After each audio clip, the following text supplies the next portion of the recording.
Dersin özü var. Sevdiğiniz futbolcu var. Var. Kim? Kim?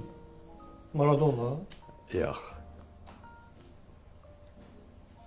Maradona bilirsən, yaxşı futbolçuydu o zat. Özün nə? Narkotika qəbul edirdi, ona görə mən onu sevmədim. Amma deyirlər ki, Maradona dövründə futbol daha güclü idi. Amma Pele'nin dövründə təzə idi deyə Pele daha çox parladı.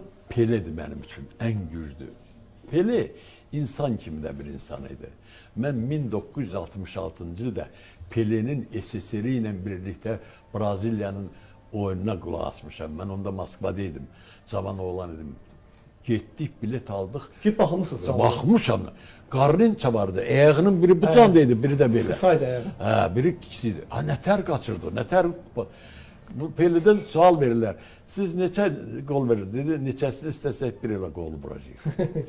Geldi o vaxtda SSR'nin İvanov vardı, Xruçlava vardı. Lev Yaşin vardı. Lev Yaşin vardı. O kişi olar. Allah'a and olsun getirip Pele'yi elma dururdu. Bir top gelen kim sürüyordu. Getirdi topu düz o cərmə zaten qabağına, metrəsiz qabağına 6 dənə zaşitdi burada buraya.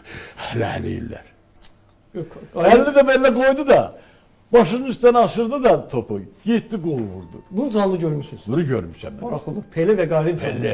Pele, onlar hansı? Özəl Pele axı küçədən əskiləri birləşdirib Əskilərdən, top bəli, düzəldi. bəli, Yəni belə şeylə Pele. çıxan adam o dahi olur Pele da. dahi olub. Pele doğrudan da. Pele. Ama zaten diyeyim sana sen dediğin Maradona da çok güzeldi. Ben çok hoşuma ama o narkoman.